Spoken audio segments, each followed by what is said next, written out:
বিশ্বকাপ ফুটবলের উন্মাদনা বাড়াতে জানুয়ারিতে ঢাকায় আসছে বিশ্বকাপ ট্রফি। তবে রাজধানীর কোন স্থানে ট্রফি প্রদর্শন করা হবে সে বিষয়ে এখনো কোনো সিদ্ধান্ত হয়নি।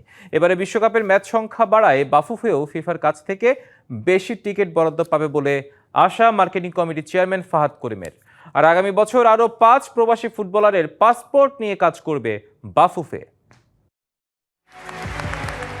শুক্রবার রাতে যুক্তরাষ্ট্রে অনুষ্ঠিত হয়েছে ২০২৬ বিশ্বকাপের বহুল প্রতীক্ষিত ড্র। আর সেই ড্রয়ের পর থেকেই বিশ্বমঞ্চে রোমাঞ্চ ছড়িয়ে পড়েছে ফুটবল প্রেমীদের মাঝে। শুরু হয়ে গেছে ক্ষণগণনা অপেক্ষা, এখন কেবল মহাযজ্ঞের পর্দা ওঠার। ড্র অনুষ্ঠানে উপস্থিত ছিলেন বাফুফের সভাপতি তাবিথ আওয়াল। তার সঙ্গে ছিলেন বাংলাদেশের বিশ্বকাপের টিকিট বিক্রয়কারী প্রতিষ্ঠানের প্রতিনিধিরাও। কাতার বিশ্বকাপে ফিফার কাছে বাফুফে পেয়েছিল প্রায় ২০০টির মতো টিকিট। তবে ২০২৬ বিশ্বকাপে ম্যাচের সংখ্যা বাড়ায় ফিফার কাছে টিকিটের বরাদ্দ আরও বাড়বে বলে আশা বাফুফের। দুটো ধাপে দেওয়া নতুন এবং ফিরে আসা গ্রাহকদের জন্য নগদে চলছে ক্যাশব্যাক সহ প্রতিদিন হাজারো উপহার জেতার সুযোগ। হবে আশা আর ফেরা সারপ্রাইজ সেরা।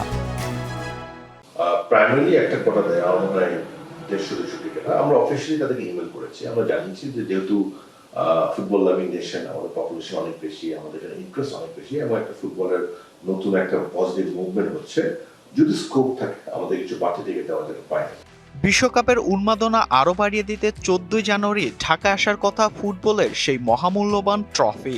ফিফা ও কোকো-কোলার যৌথ পৃষ্ঠপোষকতায় আয়োজন করা হচ্ছে এই ট্রফি ট্যুরের, যার সার্বিক সহযোগিতায় থাকবে বাফুফে। তবে রাজধানীর কোন স্থানে ট্রফি প্রদর্শন করা হবে সে বিষয়ে এখনো সিদ্ধান্ত আসেনি। কোক একটা শিডিউল করে, ওরা শিডিউলটা করে সেটা ফিফা থেকে অ্যাপ্রুভাল নেয়, সেটা আমাদের সাথে শেয়ার করে, সেখানে আমাদের ইনপুট দেওয়ার স্কোপ থাকে। তো তারা কোঅর্ডিনেশন করে এবং টিপিক্যালি কোক যেটা করে আপনার একটা স্লট বিএফএফ জন্য রাখে, বিএফএফ মেম্বার কিংবা ফ্যানদের জন্য, বাট পুরো আয়োজনটা তারাই করে।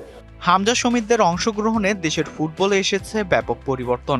আগামী বছর সেই তালিকায় যুক্ত হতে যাচ্ছে আরো ৫ প্রবাসী ফুটবলার। আমরা কিন্তু বংশোদ্ভূত প্লেয়ারদেরকে প্রায়োরিটি দিচ্ছি, বিকজ আমাদের কথা হচ্ছে সেখানে যদি ভালো ট্যালেন্ট পাই তাদেরকে আমরা সুযোগ দিব এবং সুযোগের প্রেক্ষিতে টেকনিক্যাল টিম যদি মনে করে তাদেরকে বেস্ট ইলেভেনে আনা কিংবা কোনো স্কোয়াডে আনা, তখন তারা দেয়, বাট তাদেরকে সেই চান্সটা করে দিতে পারবো।